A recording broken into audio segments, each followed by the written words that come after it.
Hetepu,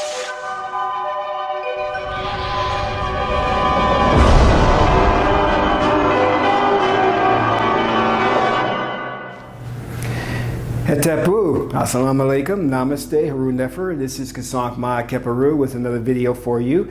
And in this video, we're going to explore how to become a genius. But before I do that, I want you to hit the like button below. And if this is your first time to my channel, welcome. Hit the subscribe button to get notifications on when I go live or upload recorded videos. Also, we have free ebooks that you can download and start reading today. Just click the link below. And these ebooks expand more on my spiritual teachings and get into the esoteric. Lastly, share this video with family and friends so we can get this revolution started and free the planet. So how can you become a genius? Well, you have to understand first and foremost that our progress as human beings, as divine beings, has been retarded. In other words, the ruling elite has ensured that our intelligence level does not rise above a certain point because they want to dumb down society. They have wiped out memories of the past, and they have saturated the airwaves with things like rap music and sports to keep us dumbed down and appealing to the lowest common denominator. This is why you have to depart from mainstream culture to seek knowledge and wisdom elsewhere. See, in our society, there were two great geniuses. There were many more, but two I want to focus on. The first is Nikola Tesla, who is a multi-genius, and he gave us a lot of great inventions.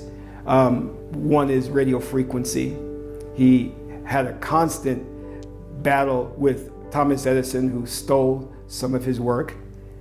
And the other genius or multi-genius was Imhotep, who created the first step pyramids back in ancient Egypt and ancient Kemet. These individuals rose to the height of wisdom and knowledge because they were able to tap into the right hemisphere of the brain. Now, I know you're saying, well, what about Einstein, Galileo, all these other geniuses? Well, they made use of the left brain.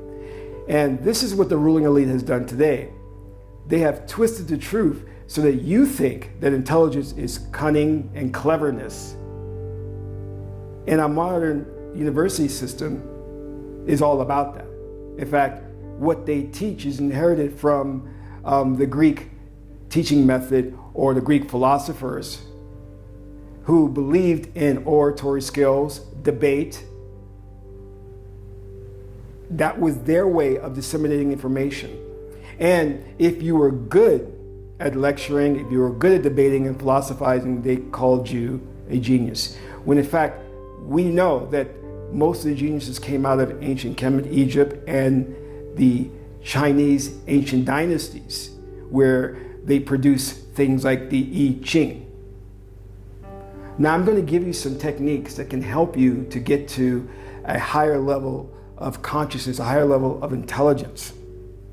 But it's going to take for you to explore these things and these avenues because they don't follow the traditional path. See, what is a genius? A genius is really a genii, a genie. And these genii eyes govern different disciplines like math, writing, music. And if you can tap into these genii eyes that operate at a certain frequency, then you will become a master in those specific fields. And that's what our ancestors did. When they wanted to learn something and become very proficient at it, they tapped into that frequency. Another thing that you can do is start getting involved with neurotropics, which are basically vitamin supplements that will help you and bring you to a higher level. Another thing, of course, is transinduction, accessing the right hemisphere of the brain because it is beyond time and space, and it taps into the 0-point energy field or the Akashic records where you can start downloading information. Because see, we know the universe does not discard information. It stores it. Now, what is the other thing? Breathing techniques. There's a breathing technique called the 4-7-8 technique, and there's another one which is based on four breaths in, 4 breaths out, hold for 4. Now, what does this do? This basically brings oxygen to the brain, and it also calms your emotional animal spirit. Because when you reach that level of amen, at peace, then you can start accessing knowledge and wisdom. Again, the Akashic records. And that's very important. See, many people who have good intentions are taking their children out of public school and they're homeschooling them. But what you must understand is that homeschooling is still based on the Greek method of teaching and learning, which is rote memory and the regurgitation of information based on a paradigm. So what do I mean by that? A paradigm means that they have to have something to reference. Whereas the right hemisphere of the brain, or in non-Western cultures, we rose to a high level of intelligence without having a paradigm or something to reference, because the right brain is dynamic, it's free flowing. So you can intuit wisdom and knowledge.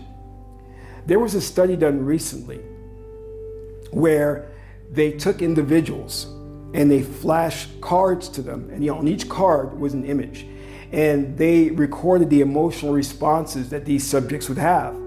Well, an interesting thing happened midway through the experiment. They found that the subjects could predict what the next image on a card would be without even being shown it.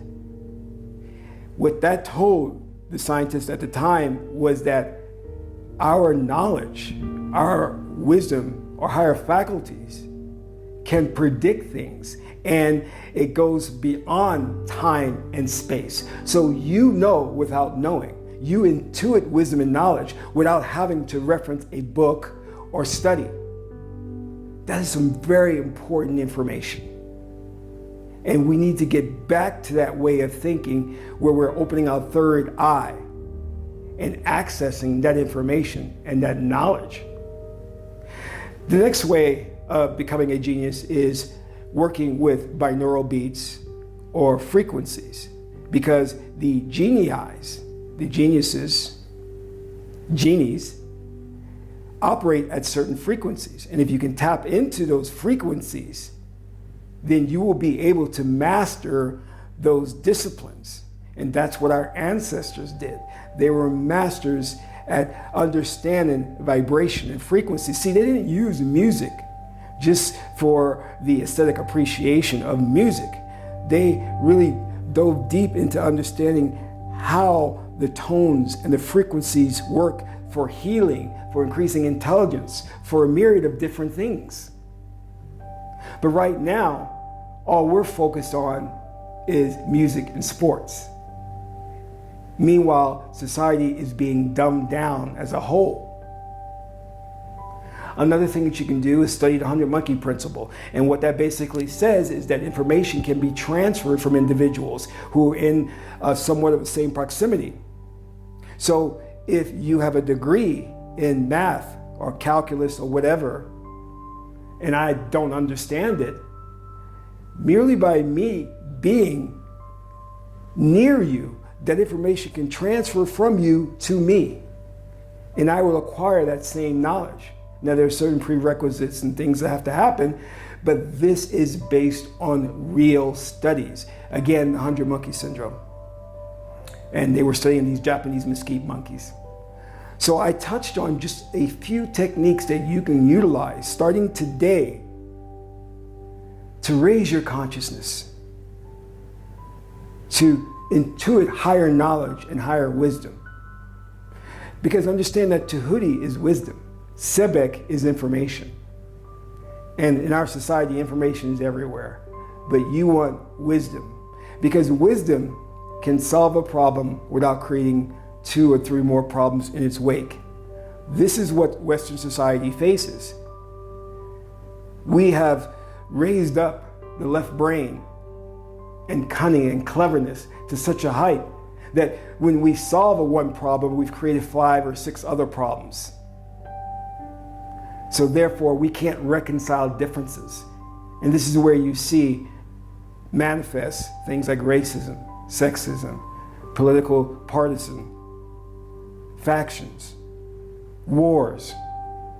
We have no means in understanding that there's a limitation with the left hemisphere of the brain or our intelligence, because we're not tapped into the third eye. We're not tapped into the Akashic records or higher consciousness. So embark on that journey to become a super being, to become a multi-genius. This is Kasank Ma Keperu, son of Ma and Tahuti, My aunt is a beautiful goddess, Hedaru. Until my next video, Amun Ra.